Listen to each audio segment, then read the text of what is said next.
자, 시작하려합니다. 인사 올리겠습니다. 안녕하십니까. 예, 반갑습니다.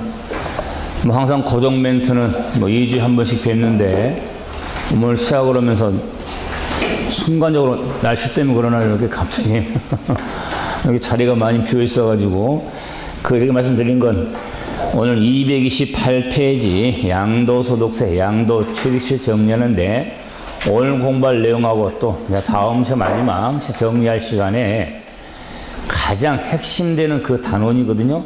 그리고 핵심된 단원이면서도 또한 양도세의 가장 힘든 단원, 전체 보험에서 우리 전체 부동산세 전체 내용 중에서 가장 힘든 내용이고, 그리고 출제도 가장 많이 되는 그런 단원을 자, 오늘하고 다음 우리 수업 시간에 이렇게 두 번에 걸쳐서 정리하는데, 그래서 제가 이렇게 더 마음이 아파서 좀 다른 단원도 좀 한번 되지만은 중요한 단원인데 이렇게 좀 여기 봐서 자, 정리합시다. 자, 228페이지 양도 취득시 가보죠.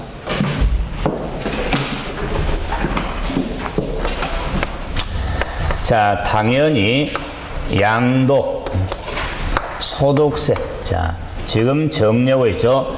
양도소득세, 양도 또는 취득시기. 자, 정리되는데, 자, 먼저 요 취득시기.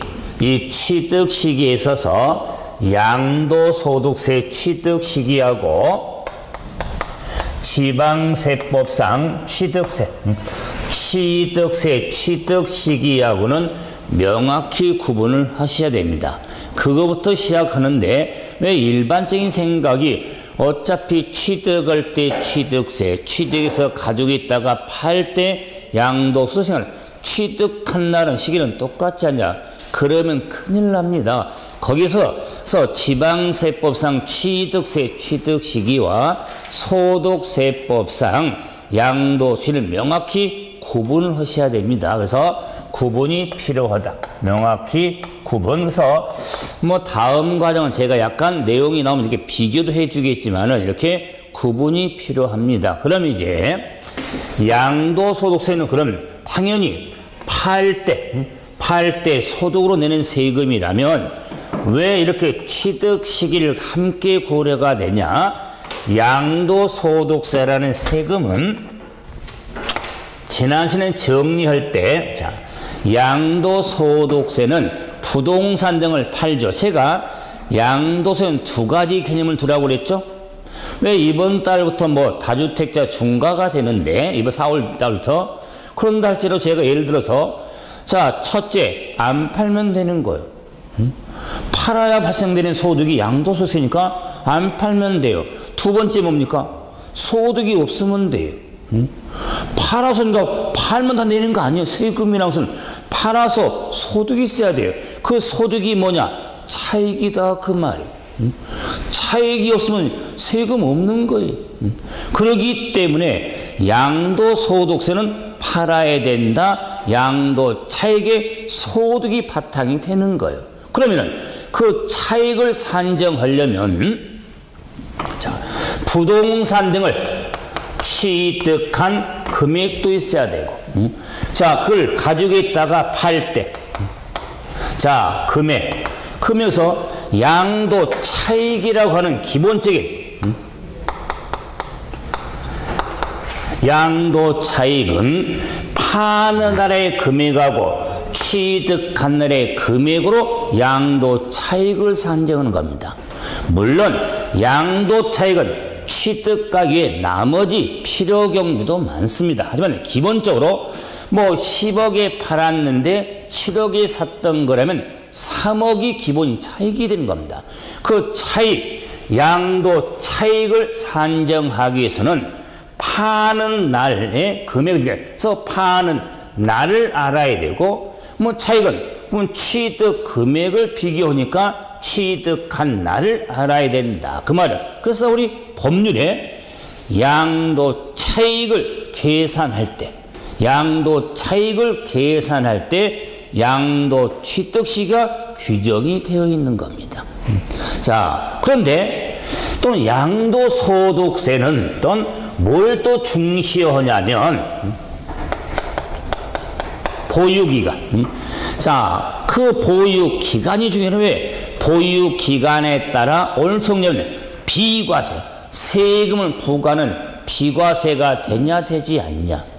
그럼 자, 과세가 됨으로써 세금 계산할 때 세율이 어떻게 되냐. 그 영향을 미치는 게 보유기간이거든요. 그래서 보유기간을 산정하기 위해서는 취득한 날부터 파는 날까지가 보유기간이 되기 때문에 양도 차익을 산정한다거나 보유기간을 산정할 때 중요한 게 취득한 날과 판 날이다 그 말. 그래서 명확히 명문하고 있는 겁니다. 그럴 때 자, 양도소득, 취득, 양도시가 규정된 이유인데, 그럴 때, 양도 취득 시기는 원칙이 있더라. 원칙. 그럼 자, 외 없는 원칙은 없으니까 외외가 있더라. 그 말. 그런데, 우리 법령에는 원칙, 예외 이런 구분이 없습니다. 근데 공부를 할 때 이렇게 원칙, 예외 이렇게 구분해서 공부하는 게 편하다. 그 말이에요. 그래서, 원칙하면 자, 자산의 양도 차익을 산정할 때 자, 대금 청산한 날 대금 청산한 날로 한다. 그래서 대금 청산일이 양도시도고 취득 시기도 되는 겁니다. 그래서 대금 청산은 대가로 받을 금액이 깨끗이 된 날이다. 그 말이에요. 대금 청산일을 양도 취득 시기로 하는 겁니다. 그런데 이 대금 청산일은 실제로 잔금을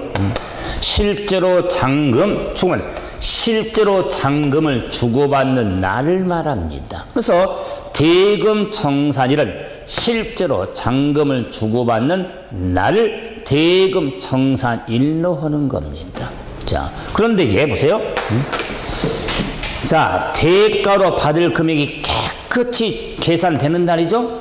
뭐 깨끗이 계산되는 날은 실제로 잔금을 주고받는 날을 말한다.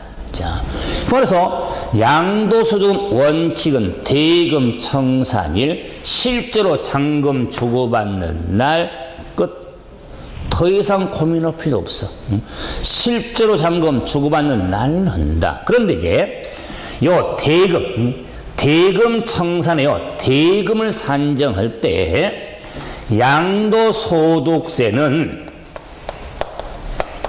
양도소득세니까 당연히 판 사람이 세금을 내야 되는데 양수자는 산 사람이죠. 양수자가 산 사람이 부담하기란 양도소득세가 있더라 그 말. 양도소득세. 자, 그 말은 이 부동산을 지금 봐보세요. 이건 이해를 하셔야 됩니다.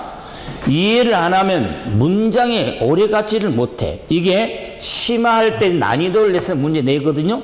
기본은 잘 안 나와. 심화 의미가 있으니까. 그럴 때 양수자가 부담하기는 양도소득세는 대금 청산의 대금에 포함이 될 거냐 포함되지 않을 거냐.